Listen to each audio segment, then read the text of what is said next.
Amalek de debajo del cielo, no lo olvides. Si ustedes echan un vistazo a las primeras hojas del material, ahí hay unas palabras que yo he puesto que tienen que ver con el estudio y con el lema de este congreso, desenmascarando al enemigo. Y vamos a leerlas porque creo que es bueno saber la definición de las palabras que estamos o vamos a utilizar durante estos días. La palabra desenmascarar tiene varios significados. Primero es quitar la máscara o el antifaz de alguien. Creo que eso está claro, ¿no? Descubrir la verdadera manera de ser de alguien, dando a conocer los verdaderos propósitos, objetivos o sentimientos que intenta esconder. Ya es un poquito más extensa y más profunda la definición de desenmascarar. Tercero, desenmascarar es también descubrir la esencia o la identidad de algo o de alguien. Cuarto lugar, desenmascarar también es hacer pública la realidad oculta de una persona o cosa, la realidad que está oculta. Sinónimos de la palabra desenmascarar, pues descubrir, destapar, revelar, mostrar, denunciar, etc. Hemos dicho que lo que queremos es desenmascarar al enemigo. Entonces por eso pienso que es bueno también leer la definición de la palabra enemigo. Enemigo es alguien que se opone a algo o a alguien o es contrario a ellos. Persona que tiene mala voluntad a otra y le desea o hace mal. Eso se considera un enemigo. En tercer lugar, el enemigo es el contrario en la guerra. Es contra quien se pelea, no contra el amigo. Cuarto lugar, enemigo es la persona o grupo que se opone a otro, sea por sus ideas, pensamientos o actividades o por cualquier otro motivo. Sinónimos de la palabra enemigo: adversario, que también aparece en la Biblia, contrario, rival, contrincante, oponente, está mal escrita, es oponente, etc. Hemos leído la palabra retaguardia. Hay que saber lo que estamos hablando. La retaguardia es la parte de un ejército o de una fuerza desplegada que avanza en la parte trasera o que se mantiene más alejada del enemigo. Retaguardia es también la zona más alejada del frente de toda zona ocupada por el enemigo. Sinónimos de retaguardia: detrás, posterior, cola, final, etc. Desbaratar significa deshacer o arruinar algo. Sinónimos de la palabra desbaratar: desordenar, dilapidar, desorganizar, desarreglar, etc. Vamos a tener en la mano o ahí al alcance la página que dice arriba Amalek y Amán. Esa es la primera que vamos a estar leyendo en esta mañana, ¿sí? Amalek y Amán. Partimos de la base que Amalek era un pueblo real que existía, que se había arraigado en la tierra de Canaán antes de que el pueblo de Israel viniera de la esclavitud de Egipto. Y Amalek, como vamos a ver en este día, fue el primer pueblo que se atrevió a atacar directamente al pueblo de Israel, pero utilizó una estrategia muy interesante y fue atacarle por la parte de atrás, por la retaguardia. No es el enemigo que se caracteriza por ir de frente, como podían ser otros enemigos de la Biblia, sino que es el enemigo que aprovecha la parte débil, a los cansados, a los enfermos, a los que no pueden ir al mismo ritmo de los demás. Esa es la forma como ataca Amalek, por la espalda, ¿no? Entonces vamos a leer algunas cositas que se dice aquí, y vamos a ir metiéndonos en el estudio de esta mañana. Amalek es esa nación que ha intentado destruir al pueblo de Israel a lo largo de su historia. En términos físicos, Amalek es una nación de individuos que odian a los judíos con un odio violento y mortal. Pero cualquier fenómeno físico tiene una raíz espiritual. Todo fenómeno físico no es más que una fuerza espiritual que se manifiesta en el mundo. Hemos dicho en más de una ocasión que lo natural en muchas ocasiones es un reflejo de lo espiritual. Cuando tú vas, por ejemplo, caminando y ves tu sombra en el suelo, la sombra no eres tú, la sombra es un reflejo de lo que tú realmente eres. Pero lo que vemos es la sombra, pero lo que vemos es un reflejo de lo que no se puede ver, ¿de acuerdo?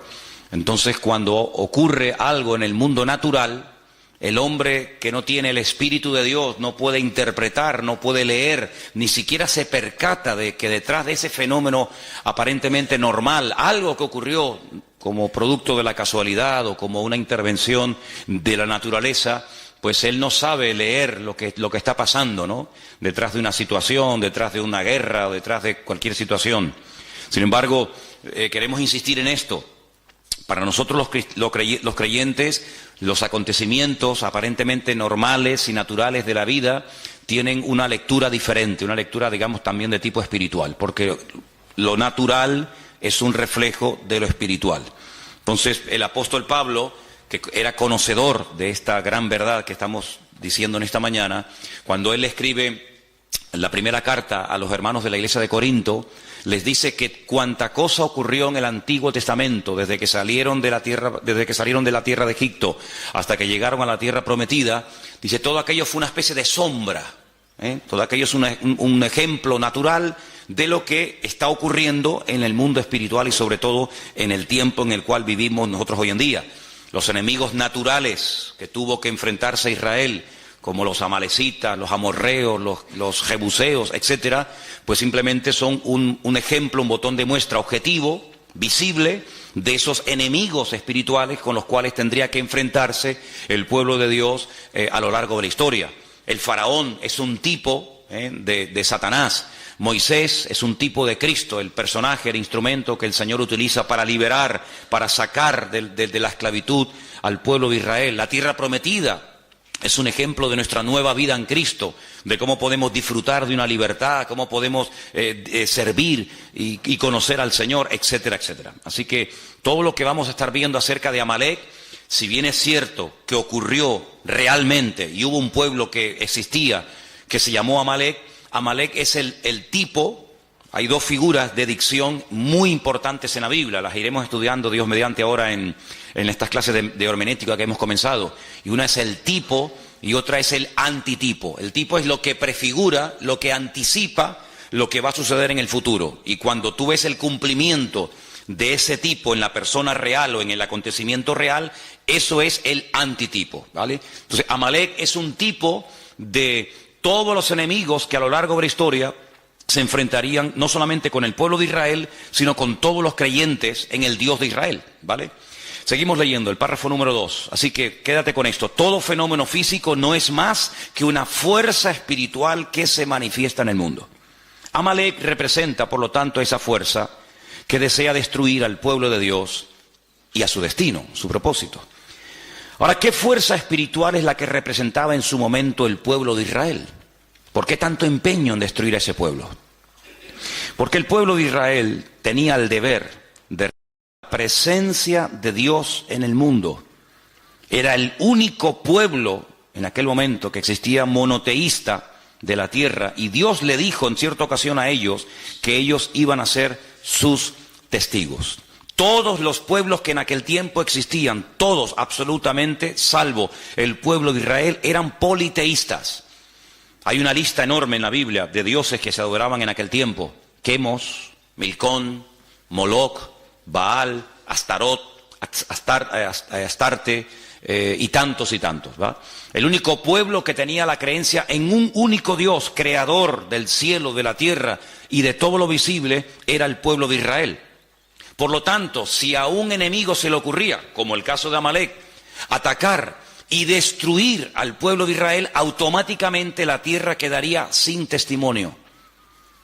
La tierra quedaría sin un botón, sin un punto de referencia de que había un Dios único y verdadero, que en aquel momento la obligación de Israel era proclamarlo y anunciarlo a los cuatro vientos sobre toda la faz de la tierra. Por lo tanto, cuando leemos, y lo hemos hecho en esta mañana, que Amalek realmente a quien ataca es al trono de Dios, pues uno puede darse cuenta de que el objetivo final de Amalek no solamente era destruir físicamente a una serie de personas llamadas en aquel tiempo el pueblo de Israel o judíos, sino que el objetivo de Amalek era que en la tierra no hubiera testimonio de que un día hubo un Dios que creó el cielo, la tierra, las naciones, los peces, al hombre, etcétera, etcétera, y por lo tanto es como si hubiera matado a Dios.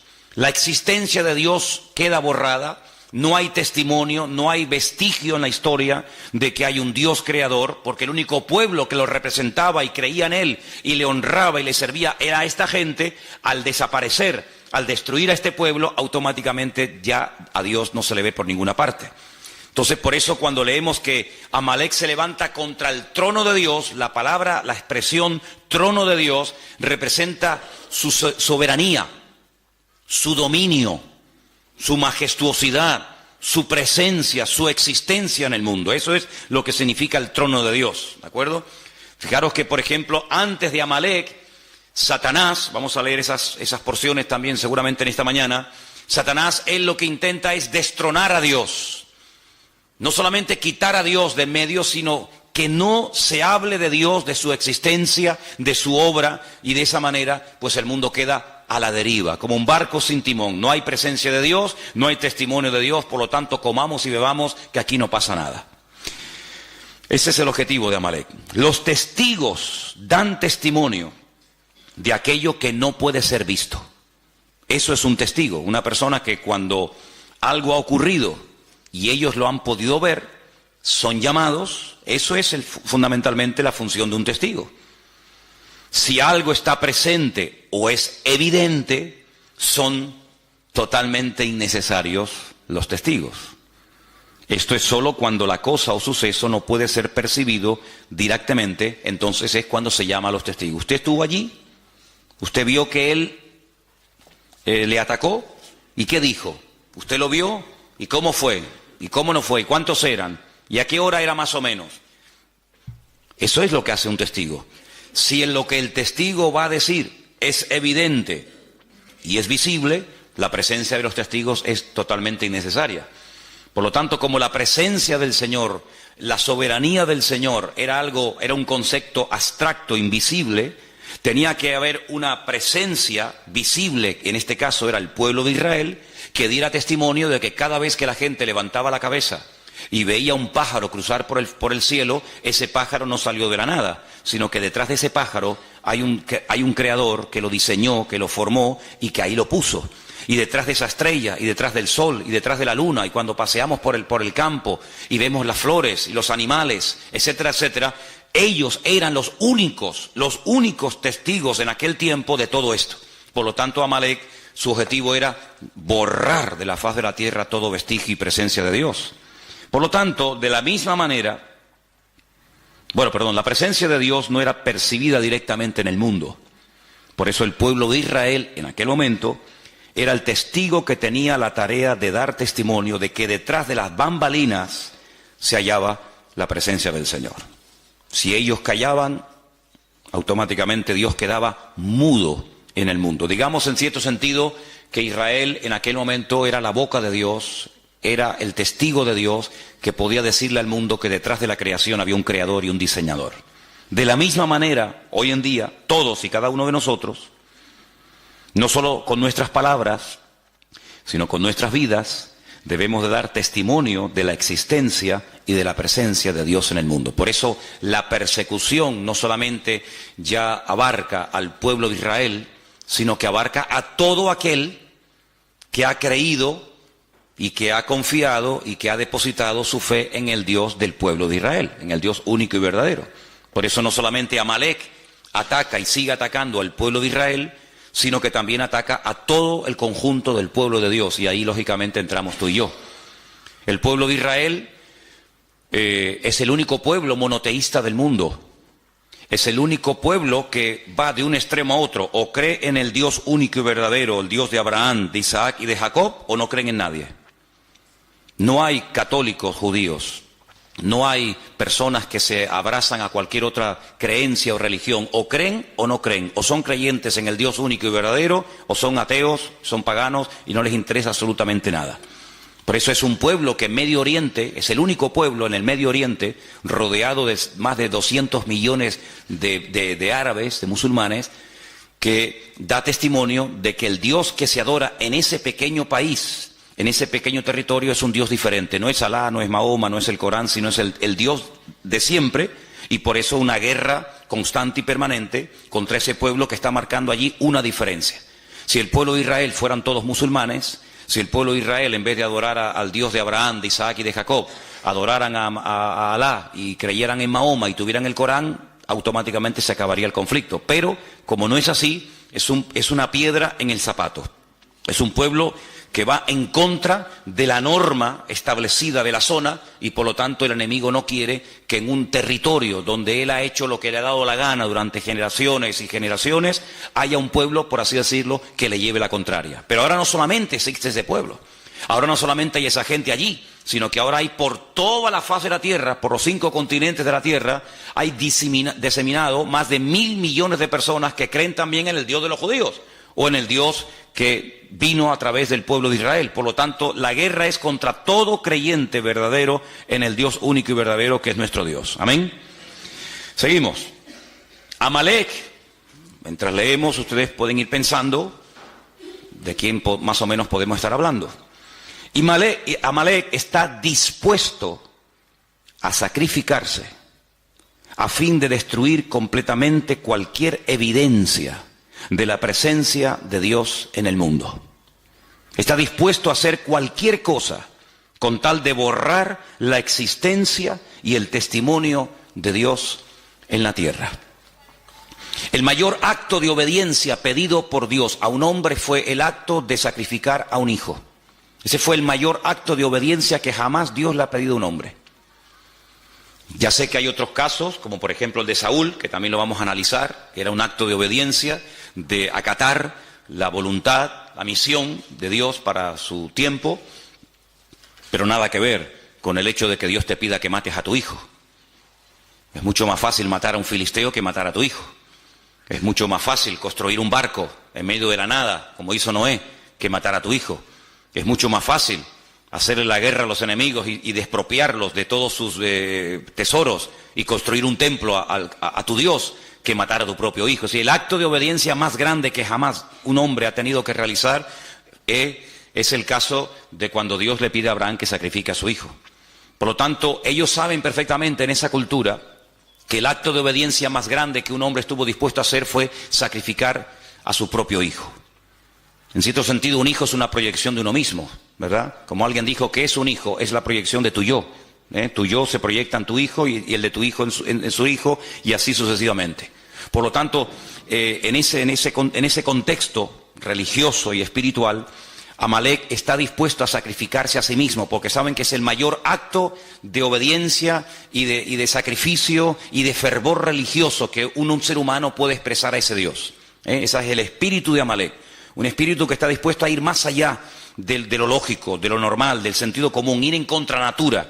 Amalek le domina este espíritu de estar dispuesto incluso a inmolarse, de hacer lo que haga falta, con tal de que ese Dios en el cual ellos no creen y lo desprecian, sea totalmente aniquilado.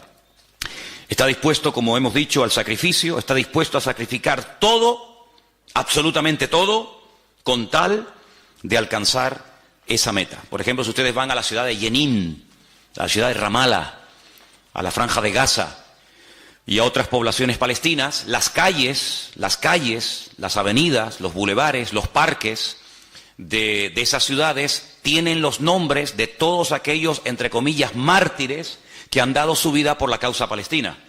Es decir, cuando una persona va, por ejemplo, a Jerusalén o a cualquier otra ciudad de ese país y se inmola, o de cualquier otro país, el nombre de ese asesino, el nombre de ese criminal, pues automáticamente recibe pues un reconocimiento en la ciudad de donde ha nacido. Se le pone en la calle el nombre del mártir fulanito de tal.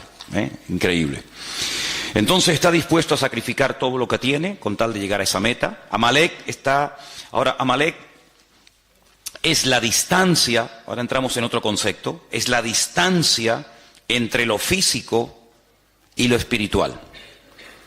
En ese espacio, ese es el terreno donde él vive y se mueve como pez en el agua. Y está dispuesto a sacrificar su vida para defender ese espacio. Es como, por ejemplo, cuando un perro está en su territorio, salvo el mío, es capaz de hacer lo que haga falta con tal de defender su territorio.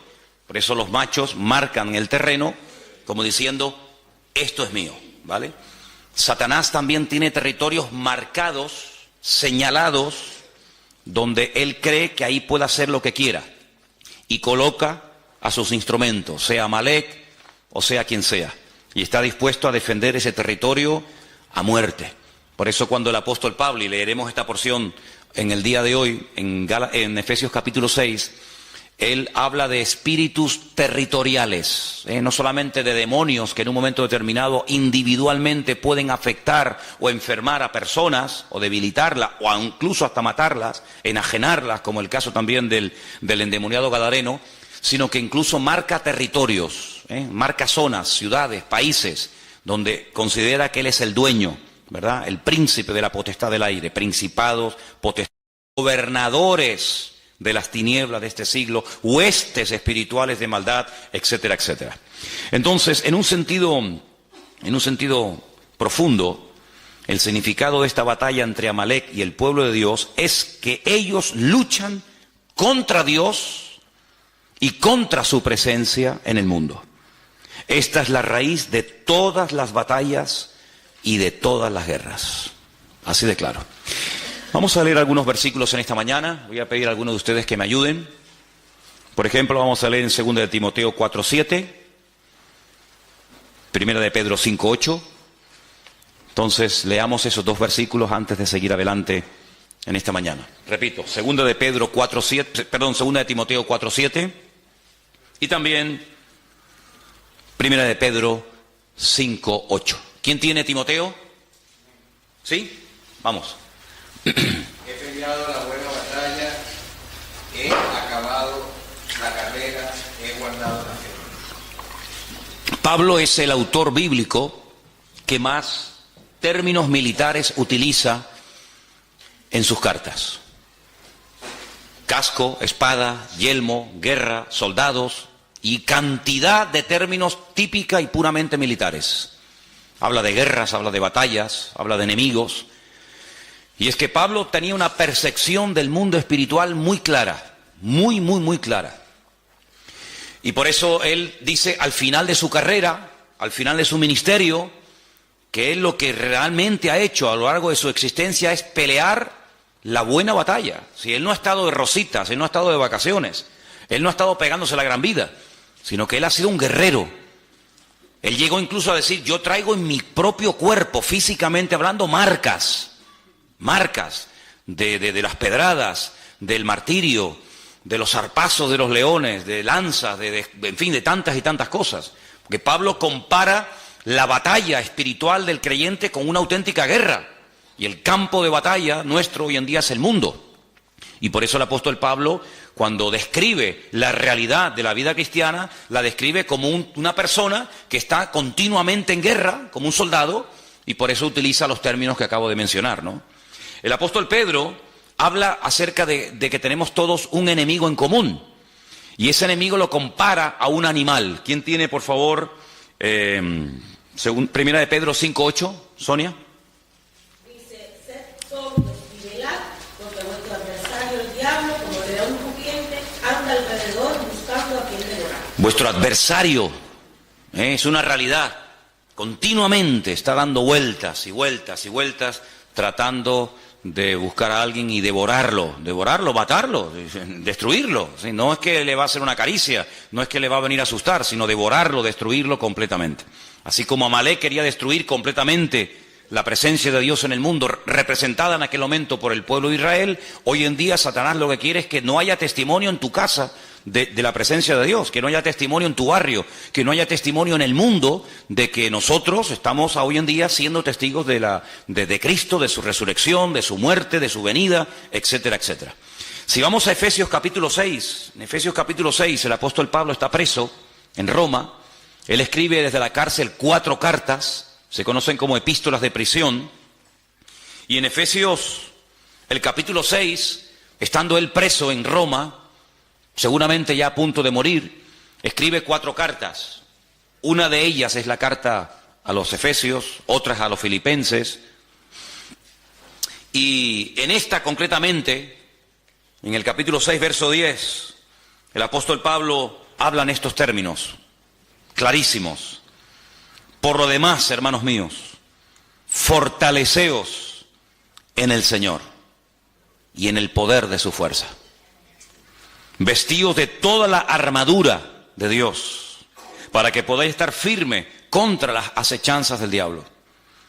Porque no tenemos lucha contra sangre y carne. Esa era la guerra que llevaban los romanos en el mundo, contra ejércitos, personas, seres humanos.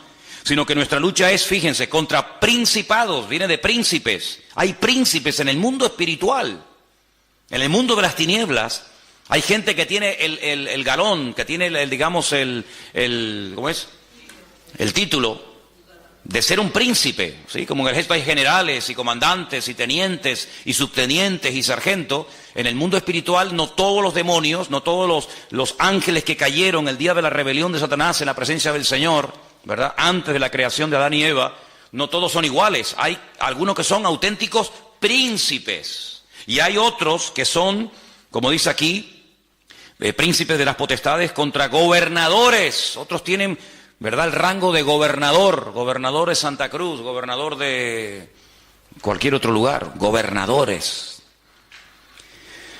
de las tinieblas de este siglo, huestes espirituales de maldad en las regiones celestes.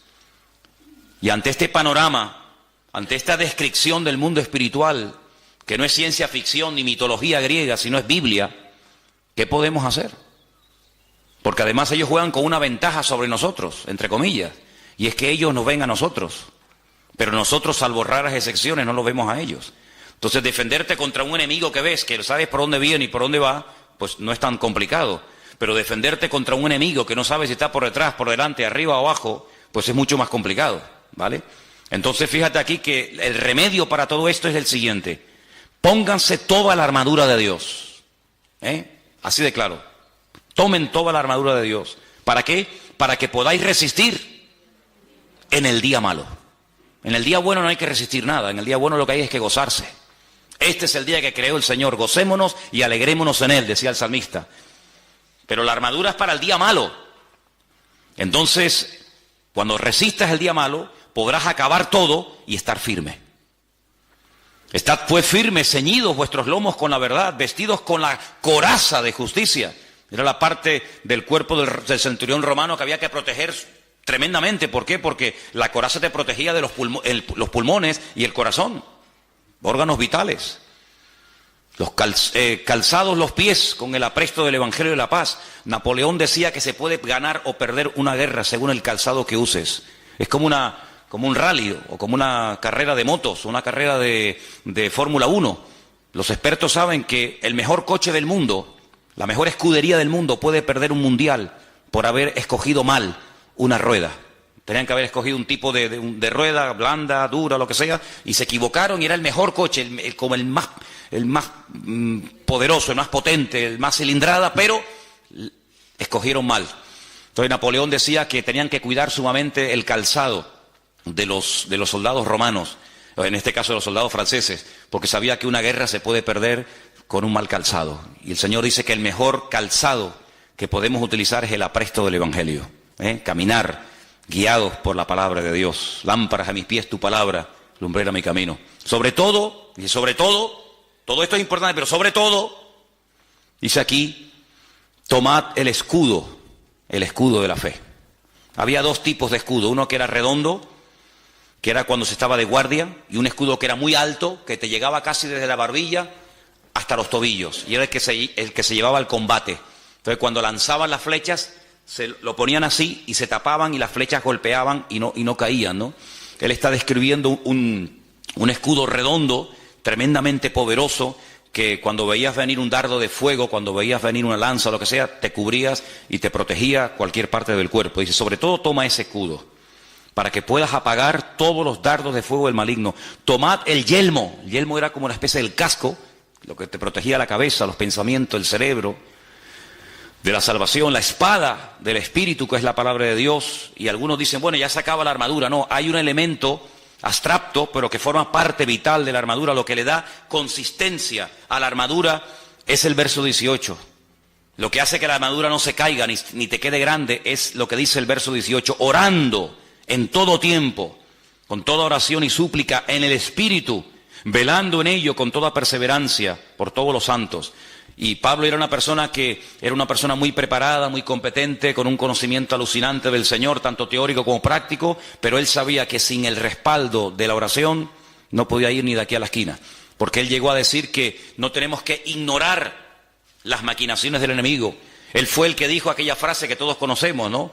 Que Satanás es capaz de incluso hasta de disfrazarse y te hace creer que te estás entrevistando o te está trayendo un mensaje, un ángel de luz, un ángel del Señor, y resulta que te está hablando un demonio, ni te enteras. Entonces Pablo dice, hay que orar para que el Señor nos dé discernimiento y para que no nos dejemos seducir ni arrastrar por sus mentiras y por sus engaños, ¿verdad?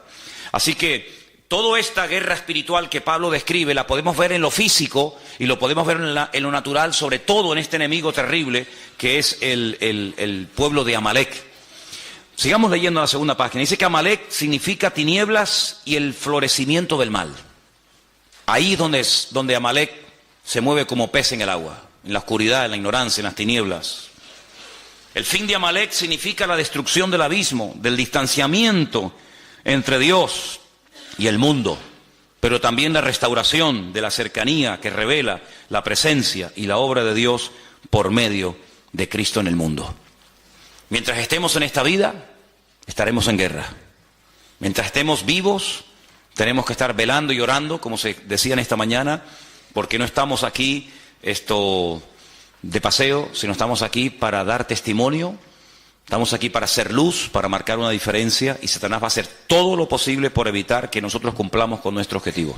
Ahora, volvamos a la porción de Éxodo en esta mañana, porque una de las cosas que tenemos que tener presente en nuestra vida cuando estudiamos un pasaje es ver de dónde viene esa historia, cuáles son los capítulos anteriores. Y vamos, por ejemplo, estamos en Éxodo, ¿verdad? Vamos al capítulo 15. En Éxodo capítulo 15, ustedes se van a dar cuenta de que uno de los problemas que generalmente, de vez en cuando, Israel tenía era falta de agua. Ellos estaban en pleno desierto. El agua en el desierto es oro. Por lo tanto, cuando faltaba el agua, el problema era terrible. El estado de ánimo de la gente cambiaba. La gente era diferente cuando había agua que cuando no había agua. La murmuración ni aparecía en el campamento mientras las necesidades materiales, sobre todo de agua, estaban cubiertas. En el momento en el que faltaba agua, o en el momento en el que faltaba comida, en el momento en el que lo material faltaba, automáticamente la espiritualidad del pueblo pegaba un bajón, surgía la carnalidad, y aquella gente que hace 2 días estaban alabando a Dios después de cruzar un mar y profetizando y glorificando al Señor, se olvidaban de todo aquello simplemente, digo simplemente entre comillas, cuando faltaba el agua. Por eso ustedes van a darse cuenta de lo valorado, del valor tan grande que tenía el tema del agua. La mayoría de los salmos donde aparece la palabra agua se escribieron en el desierto. Por ejemplo, el número 1, bienaventurado el varón que no anduvo en consejo de malos, y habla de cómo será como un árbol plantado junto a corriente de agua. Mi alma tiene sed del Dios vivo, y tantos salmos que hablan del agua. Era un elemento tremendamente valorado. Bueno, pues en el capítulo 15, del versículo 22 al versículo 27, encontramos una parada de las tantas que hizo el pueblo de Israel antes de llegar a la tierra prometida. Encontramos una parada donde encontraron agua. Sí, había agua, pero no se podía beber. Entonces, ¿para qué la queremos? Ellos se pararon en un lugar que en hebreo se llama Mará. Mará significa amargura. Vamos a leer el pasaje para que nos demos cuenta qué cosa tan interesante ocurrió aquí. Hizo Moisés que partiese Israel del Mar Rojo. Salieron al desierto de Shur, anduvieron 3 días por el desierto sin hallar agua. Llegaron a Mará y no pudieron beber las aguas de Mará porque eran amargas. Por eso le pusieron el nombre Mará, o Mara, amarga. Entonces, ¿qué ocurre? Ese pueblo que salió cantando, danzando y profetizando del Mar Rojo comienza a murmurar contra Moisés y le dice: ¿qué hemos de beber? Moisés clamó al Señor y el Señor le mostró un árbol, lo echó en las aguas y las aguas se endulzaron, y allí le dio estatutos y ordenanzas, y allí Los probó, eso es lo importante. Esto es una prueba. Yo quiero ver cómo reacciona el pueblo ante la primera... Esta es la primera dificultad con la que se encuentra Israel cuando sale de Egipto. Vendrían otras, pero esta es la primera. Habéis visto la gloria mía en Egipto, habéis visto cómo el faraón murió, habéis visto cómo el ejército del faraón fue destruido, habéis visto el mar rojo abierto. A ver ahora cómo reaccionan, porque ya sé cómo reaccionan en la alegría. Ahora en la adversidad, a ver cómo reaccionan. Pues como se esperaba, ¿no? Con murmuración. Y dijo, si oyeres atentamente la voz del Señor tu Dios, e hicieres lo recto delante de sus ojos, y dieres oído a tus mandamientos, y guardares sus mandamientos, sus estatutos, ninguna enfermedad de las que envié a los egipcios, te enviaré a ti, porque yo soy el Señor, tu sanador. Llegaron a Elim, donde dice que había 12 fuentes y 70 palmeras. Y acamparon allí junto a las aguas. Si los lleva a Mará, no pueden beber el agua, es amarga. El Señor les muestra un árbol, que es tipo de Cristo, de cómo endulza la vida, de cómo endulza las aguas. Allí los prueba, le da estatutos, le da leyes y dice, ok, ya veo cómo reaccionan cuando no tienen agua. Vamos a otra parada, los lleva a Elim, y en Elim dice que había, hasta el día de hoy, en Elim siguen habiendo las palmeras, que menciona aquí, 70 palmeras y 12 fuentes de aguas. Dice la Biblia que Moisés llegó a tener 70 ancianos. Una palmera para cada anciano. Si debajo de cada palmera, y no solamente se refiere a una palmera en singular, sino a un grupo de palmeras, ¿verdad? Para cada anciano.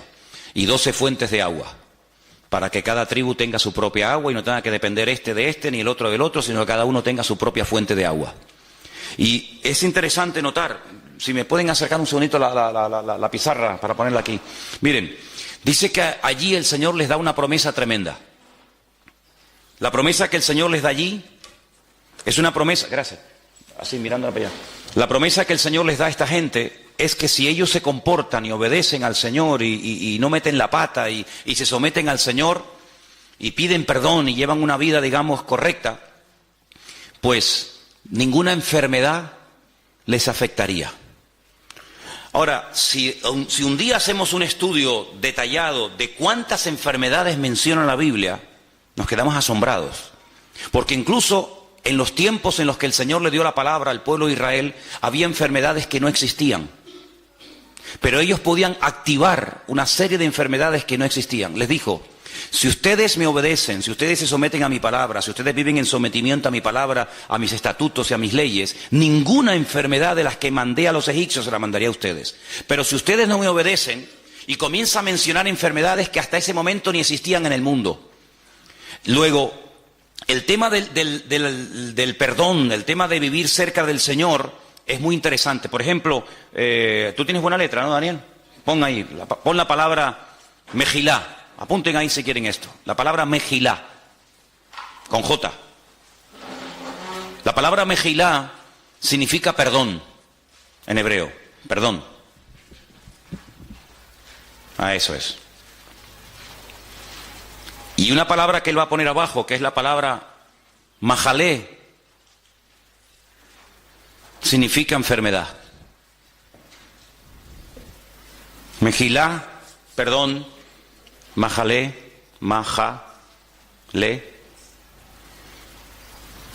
enfermedad.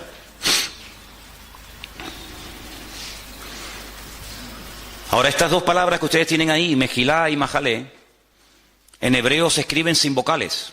Se escribiría una M, una J y una L, porque no hay vocales en hebreo.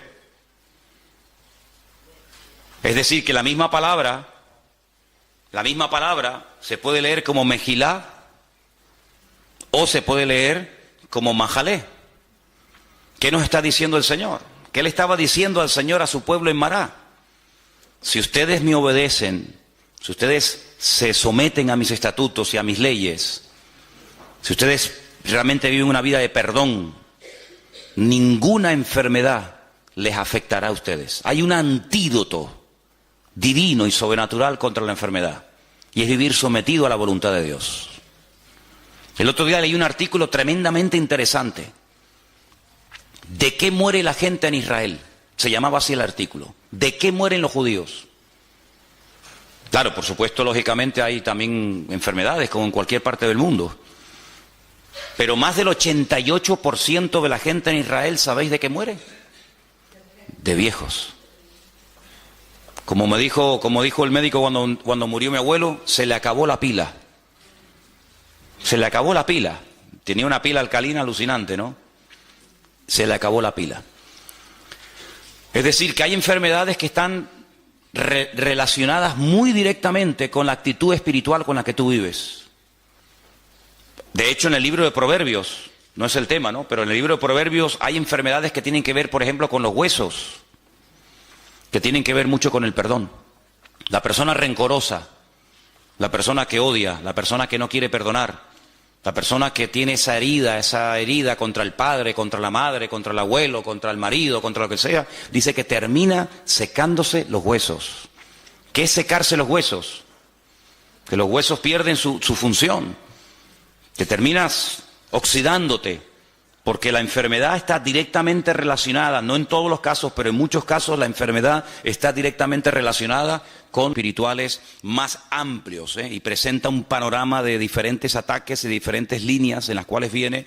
Pero hay algo muy importante que yo quisiera que en esta mañana volviéramos a repasar, y está en Éxodo capítulo 17. La Biblia dice que el ataque vino en un lugar llamado Refidín. Creo que no lo dije. Si lo dije, lo vuelvo a repetir. La palabra Refidín significa lugar de descanso. Lugar de descanso.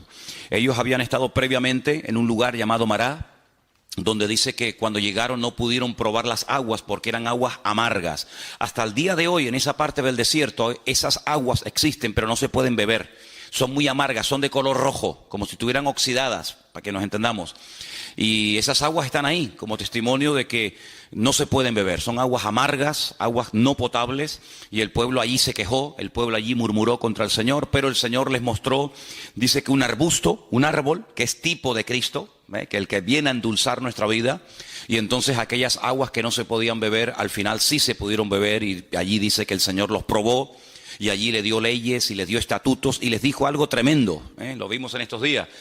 Si ustedes obedecen mi palabra y obedecen a mis estatutos y a mis principios y a mis decretos, etcétera, etcétera, ninguna enfermedad, ninguna plaga, ninguna cosa negativa de las que mandé a los egipcios, ustedes las experimentarán. Es decir, ustedes estarán como vacunados en contra de todas esas enfermedades. Pero al final añade el Señor, yo, vuestro sanador.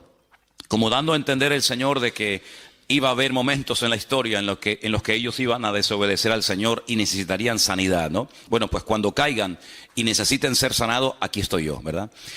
Entonces vimos que de ahí fueron a un lugar, a un oasis precioso, 70 palmeras, 12 fuentes de agua llamado Elim.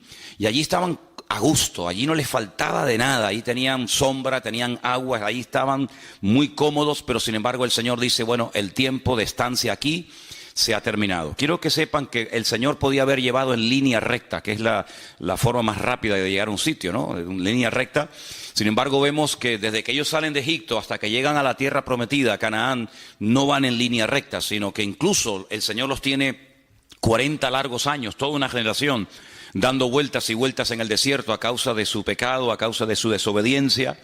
Vemos que la voluntad de Dios era que hacía 40 años entraran, pero no entraron, porque hay un momento que no lo hemos dicho en estos días, pero creo que es clave y es muy importante, en el que el pueblo le dice a Moisés, ¿por qué no mandas espías? ¿Por qué no mandas a personas para que reconozcan la tierra y nos digan cómo es? ¿Qué más da cómo es? Si esa es la tierra que el Señor quiere que conquistemos, ¿qué más da? Si es grande, si es pequeña, si tiene montañas, si no tiene montañas, ¿qué más da? Esa es la tierra que es nuestra y punto, ¿no?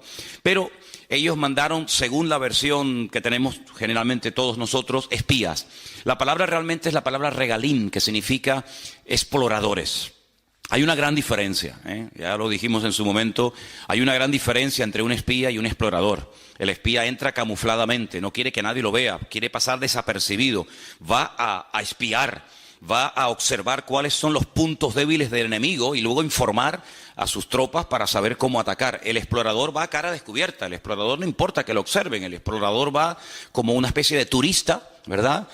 Y así fueron, dice la Biblia, que estos exploradores, porque es la palabra que emplea el texto original, exploradores, exploraron la tierra, estuvieron 40 días, estuvieron por todo el país, desde el norte hasta el sur, este a oeste.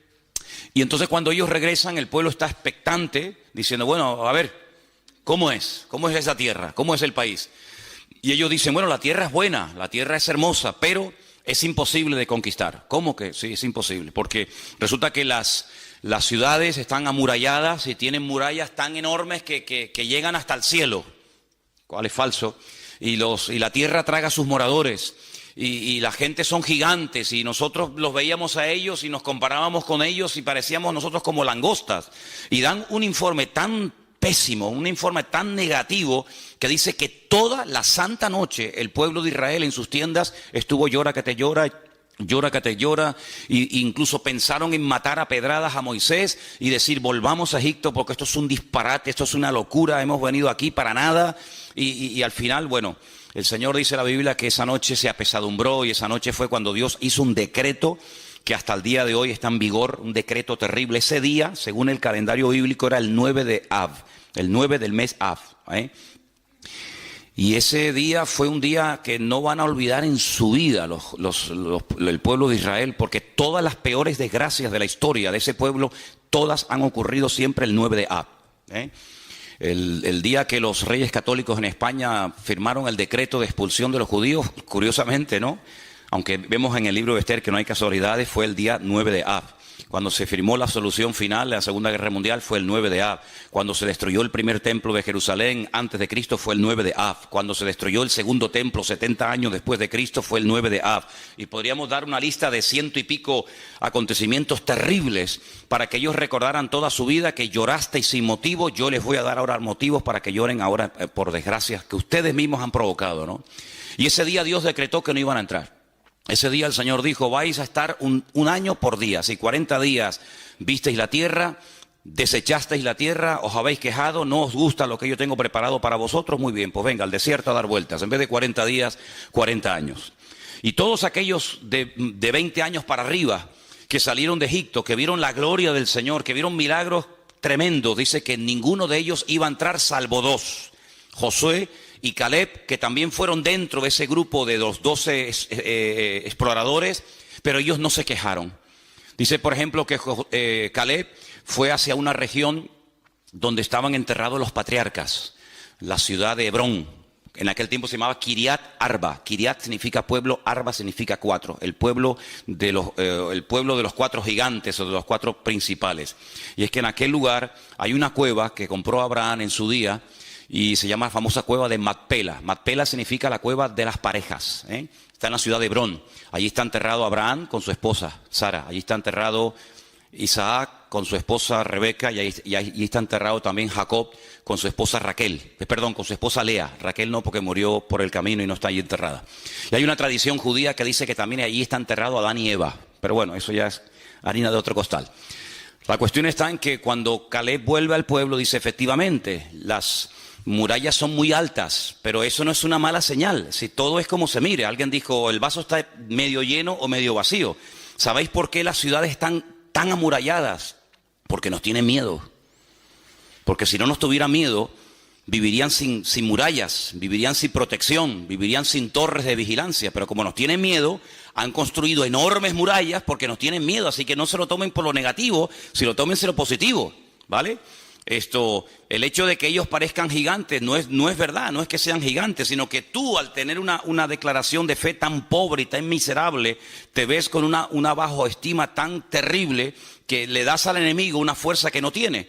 Y vemos que, por ejemplo, allí en Refidín fue donde fueron atacados porque la forma de hablar como que le dio alas, como que le dio pie al enemigo. Ahí fue allí cuando el Señor suple el agua de una forma milagrosa, pero hay un momento en el que ellos dicen, ¿pero Dios está o no está con nosotros? Si ustedes pueden, por ejemplo, leer en el capítulo 17 de Éxodo, versículo 7, dice, ¿está Dios o no está Dios con nosotros? Eso es una queja, eso es una duda, eso es poner en tela de juicio la credibilidad de Dios. El Señor le dijo, yo les voy a acompañar, no se preocupen, yo voy delante de ustedes, nadie les podrá hacer frente, a todo lugar donde vayan, mi gloria, mi presencia, yo iré con ustedes. Pero ahora dicen, ¿pero está o no está Dios? ¿Cómo que no está? Estamos dudando de la palabra de Dios, y entonces allí es donde el enemigo les ataca sin previo aviso, como les acabo de decir, y es que nuestra forma de hablar, ¿sabes?, o frena al enemigo o le da posibilidad, le da alas al enemigo para poder atacarnos. Yo decía en estos días que Dios nos va a guiar según tú has decidido ya la forma como Dios quiere que te guíes. En otras palabras, si escoges el camino de la duda y de la queja, del lamento, no te preocupes que tendrás muchos motivos para lamentarte en el 2016. Pero si coges el camino del servicio, de agradar a Dios, no te preocupes, como dice la Biblia, porque esa es la promesa, todo te irá bien. Irás de victoria en victoria y de gloria en gloria y de triunfo en triunfo. Pero tú decides la forma como tú vas a dejar que el pastor de los pastores, el Señor Jesucristo, pastoree tu vida. Así que allí Amalek les ataca. Y les ataca por la parte de atrás, donde dice que estaban los cansados, los trabajados, como dice la Biblia, los débiles. Y hay una traducción, una posible traducción que también se le podía haber dado a estos dos términos hebreos, y es a los que tenían miedo del futuro. Y tal vez dice, bueno, yo no estoy cansado, yo no estoy trabajado, yo no estoy extenuado, yo no estoy asfixiado, pero tengo ciertos temores. ¿Conseguiré trabajo? ¿No conseguiré trabajo? ¿Saldré de la crisis? ¿No saldremos de la crisis? ¿Qué pasará con el futuro de España? Esa actitud es una actitud que le da alas al enemigo, porque el pueblo de Dios tiene que hablar en fe y vivir en fe. Y hasta que no cambiemos nuestra forma de hablar, no vamos a poder cambiar nuestra forma de vivir. Y hasta que no cambiemos nuestra forma de vivir, no vamos a poder ver cosas grandes y maravillosas en nuestra vida. Albert Einstein dijo en cierta ocasión algo tremendo, y él dijo, si estamos continuamente haciendo lo mismo, no vamos a poder ver cambios y cosas diferentes. Si seguimos hablando igual, orando igual, creyendo igual, comportándonos igual, no vamos a ver cosas diferentes en nuestra vida. Por lo tanto, nuestra forma de hablar es un imán que atrae la bendición de Dios o que la aleja y que la espanta. Entonces, aquellos espías, aquellos exploradores, cuando volvieron, dijeron, sí, la tierra es buena, la tierra es maravillosa, pero vamos a ver, ¿es buena o no es buena? ¿Es la tierra que el Señor nos ha dado o no es la tierra que el Señor nos ha dado? Fíjate que dice que entre dos hombres, eso es algo increíble, pero es real. Entre dos personas tuvieron que ayudarse el uno al otro para poder traer un racimo de uvas. ¿Y cuánto pesaba cada uva? Pues serían así como se las coge Trotsky y las revienta todas, ¿no? Dos hombres para coger un racimo de uvas. Muchachos, pero con cada uva hacías así, y te hacías un litro ahí de zumo, ¿no? Algo increíble. Y se dieron cuenta de que la tierra era impresionante, la tierra era rica, era fértil. Pero había condiciones que ellos tenían que tener en cuenta. El Señor le dijo, mira, cuando ustedes vivían en Egipto, el agua nunca faltaba. Porque tenían el río Nilo, que por cierto dice la Biblia que en los últimos tiempos se secará. La lengua de Egipto se secará. Dice, pero a la tierra a la que yo voy, a la tierra a la que ustedes van y yo les envío, es una tierra que les mandará en su momento la lluvia temprana y la lluvia tardía en base a la forma como ustedes vivan y en base a la forma como ustedes hablen.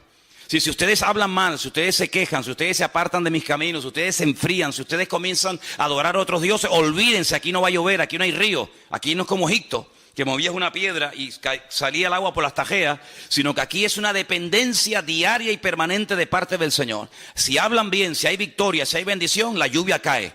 Pero si ustedes, por la forma de hablar, pueden llegar a cerrar el cielo, y dice la Biblia, el cielo se volverá como si fuera de bronce. Y por eso dice la palabra que hasta para la lluvia tendría que depender de la forma de hablar. Y estamos viviendo en unos tiempos en los que es muy importante cómo hablamos y cómo actuamos y cómo vivimos y cómo reaccionamos, porque lo que no podemos hacer es reaccionar, pensar y hablar y vivir como actúa la gente del mundo. Nosotros vivimos en este mundo, pero no somos de este mundo. Nuestra mirada está puesta en un Dios poderoso, en unas promesas que son sí y amén en Cristo Jesús. Y no podemos bajo ningún concepto entrar en desánimo, en derrota, en murmuraciones y en quejas, porque eso le da alas al enemigo, y a quien tenemos que darle alas es a nuestro Dios. ¿Cuántos dicen amén? Así que en esta historia hay un momento en el que vemos que este conflicto es diferente. Este conflicto no es una guerra simplemente de 1000 contra 5000 o hombres contra hombres, sino que aquí hay un factor espiritual muy importante.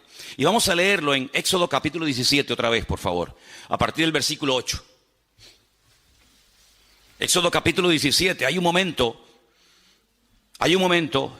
en el que Moisés dice, mira, yo voy a subir al monte a orar y tú tienes que salir a pelear contra este enemigo en lo natural y yo pelearé contra las fuerzas que lo ungen y que lo respaldan y lo apoyan en lo espiritual.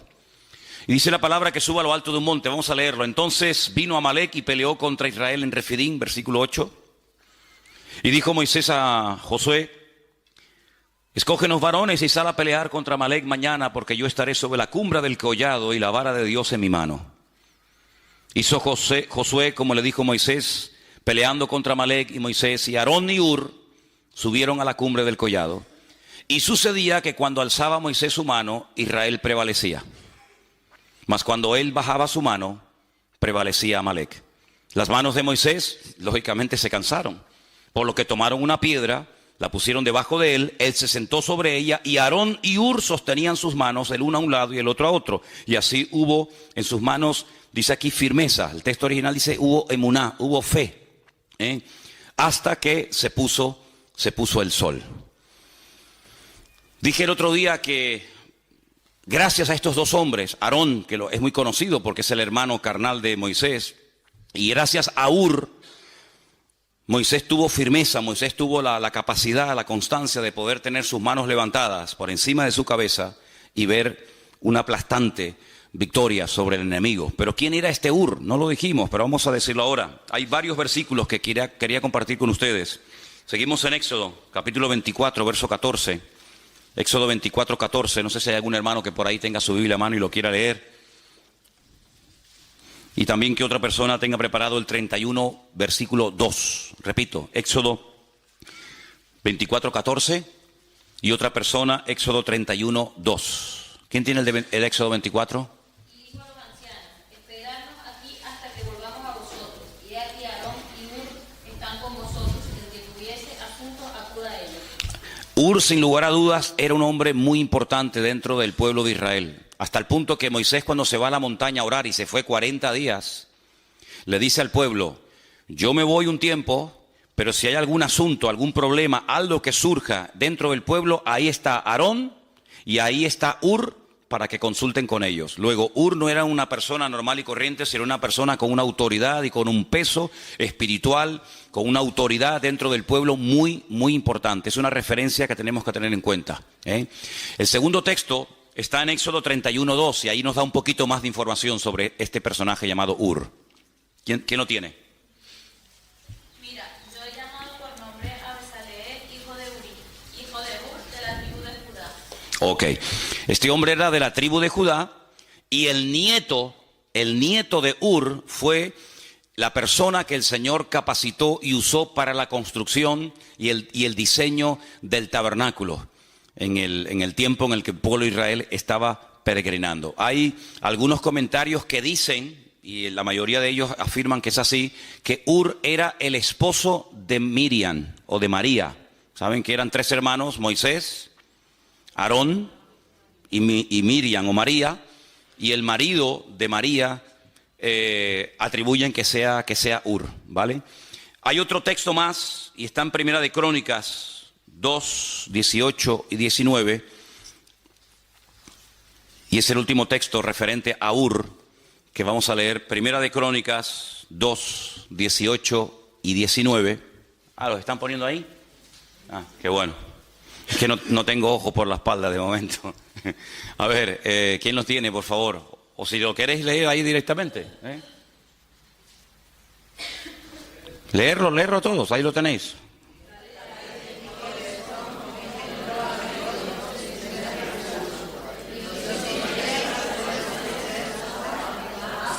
Pasa al siguiente.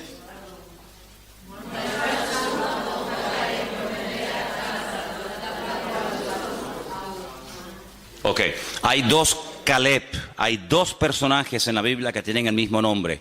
Caleb, aquel que conquistó con Josué parte de la tierra prometida, ese no es el Caleb padre de Hur. y otro Caleb, que es el famoso padre de Ur. Es decir, esta persona era una persona con influencia, era una persona con autoridad, era una persona con peso, y esta persona junto con el hermano de Moisés suben a lo alto de esa montaña y le sostienen las manos mientras Moisés se sienta y está orando. Sí, aquí vemos cómo aprendieron a trabajar en equipo, cómo aprendieron a colaborar. Ese famoso salmo que se dice tantas y tantas veces: mirad cuán bueno y cuán delicioso es, ¿qué? Habitar los hermanos juntos en armonía. ¿En qué se basa? ¿A qué hermano se refiere? Nosotros lo apropiamos para nosotros, ¿no? Y decimos, bueno, cuando estamos los hermanos juntos en armonía, y bueno, está bien, no es que estemos cometiendo una barbaridad, pero realmente se refiere a la hermosa compenetración y al trabajo en equipo que hubo siempre entre Aarón y entre Moisés. De hecho, en ese salmo que acabamos de citar ahora un poquito, el Salmo 133, se menciona al final del Salmo, se menciona Aarón, dice, es como el óleo sobre la barba de Aarón que desciende sobre el borde de sus vestiduras, ¿verdad? Y allí bien Entonces, Aarón supo ocupar su lugar, Moisés supo ocupar su lugar, María supo ocupar su lugar, y mientras Aarón funcionó en el terreno que Dios le puso, que era de sumo sacerdote, mientras Moisés hacía la función de vocero o profeta de Dios, y mientras su hermana María, que dice que era profetisa, era una mujer que llevaba la alabanza en el pueblo de Israel, todo funcionaba a la perfección. En el momento en el que Aarón, porque generalmente Moisés no cometió ese error, pero en el momento en el que Aarón o María salían de su terreno y se querían ocupar de otras cuestiones, automáticamente habían problemas. Por ejemplo, la Biblia nos enseña que María en una ocasión dijo: ¿y por qué cuando Dios quiere hablar al pueblo, por qué siempre tiene que utilizar a mi hermano y no me usa a mí? Y en ese momento quedó automáticamente leprosa. Y dice la Biblia que la tuvieron que echar del campamento, porque la lepra es una enfermedad contagiosa que se pega. Y entonces la tuvieron que echar del campamento. Fíjate simplemente ese comentario. ¿Por qué cuando el Señor quiere transmitir una palabra, un mandamiento, una exhortación, por qué siempre habla a través de mi hermano y no me usa a mí? Bueno, pues porque a ti el Señor te está usando en otra cosa y a tu hermano en otra cosa, y no es para competir, sino es para complementarse. Y cuando tú no estás contenta con el don y con el ministerio y con el llamado y con el sitio donde Dios te ha puesto, estás abriendo la puerta, en este caso, a una tremenda enfermedad. Por eso en estos días, bueno, esto que has dicho de las enfermedades, de los distintos miembros del cuerpo, bueno, yo dije que hay enfermedades, como dice por ejemplo Proverbios, que trae dolencias a los huesos, pero muchas enfermedades de la piel, muchas enfermedades cutáneas, cuando tú vas a los libros del Antiguo Testamento, son producidas por una incorrecta forma de hablar, ¿vale? Entonces vimos cómo la palabra perdón y la palabra enfermedad en hebreo es la misma, aunque se pronuncia un poquito diferente, porque hay una relación entre algunas enfermedades y una falta de perdón o una mala actitud o una forma incorrecta de hablar, ¿verdad? Cuando Aarón no está contento con su posición como sumo sacerdote y en vez de él ejercer su función le da demasiado libertinaje y demasiada rienda suelta a sus hijos, se produce un caos y un desastre en el campamento, hasta el punto que la Biblia dice que se tiene que abrir la tierra y tragar, y murieron sus hijos, y el Señor le dijo: y dile a Aarón que no llore por la muerte de sus hijos, y le prohíbo ir al funeral y al entierro de sus hijos. Y es una cosa tremenda, porque cuanto más arriba uno sube, cuanto más autoridad y cuanto más peso espiritual tiene una persona sirviendo al Señor, lógicamente más serán las exigencias que el Señor le pide de ellos. Yo siempre he dicho, no es lo mismo, y lo digo esto de verdad con todo respeto, ¿no? Es lo mismo que usted venga a la iglesia y se siente y se vaya y no pasa nada.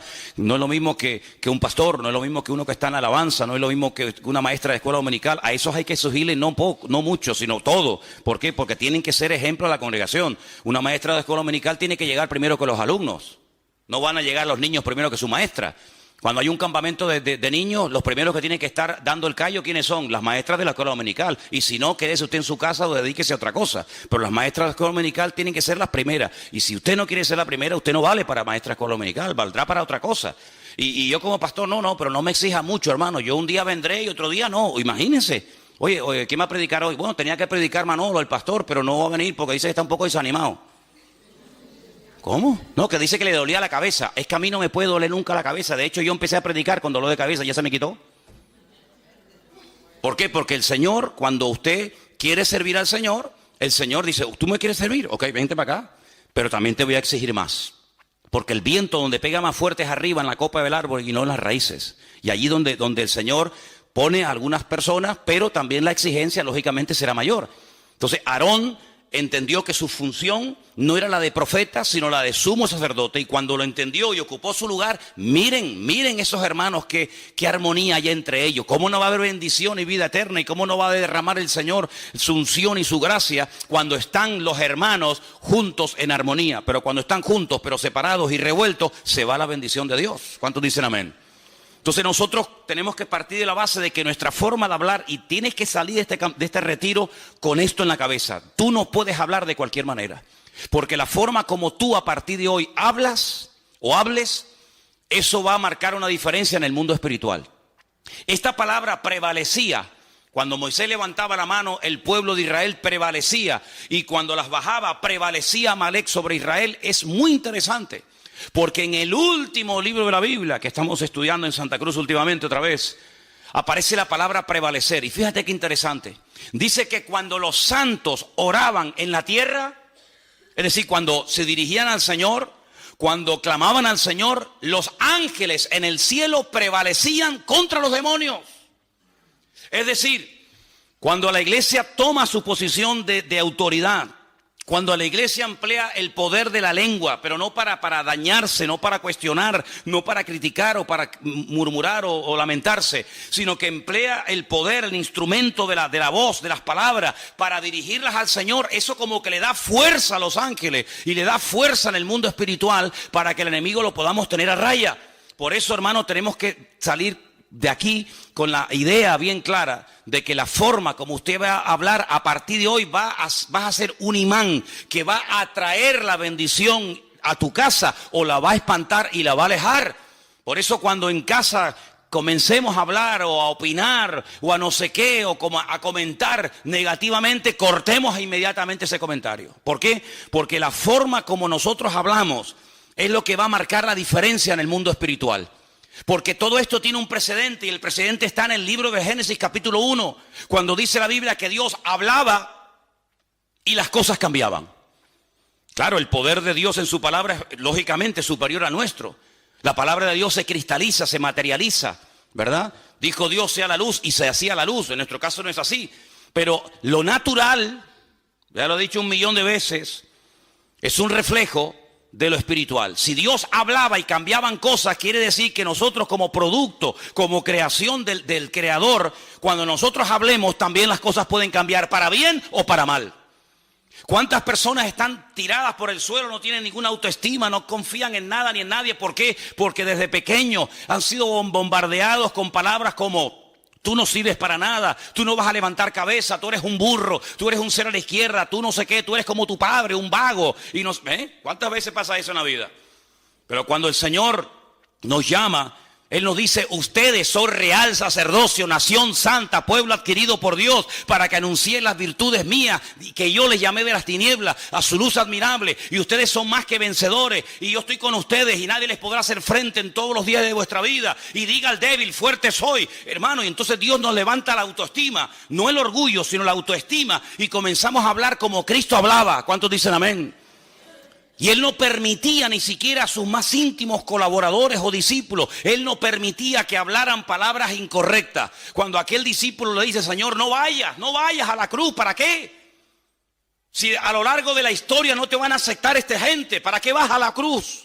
Y el Señor le dijo: apártate de mí, Satanás, porque no estás poniendo la mira en las cosas de Dios, sino que te estás dejando influenciar demasiado, excesivamente por las cosas de los hombres. Tienes una visión muy corta, ves a muy corto plazo.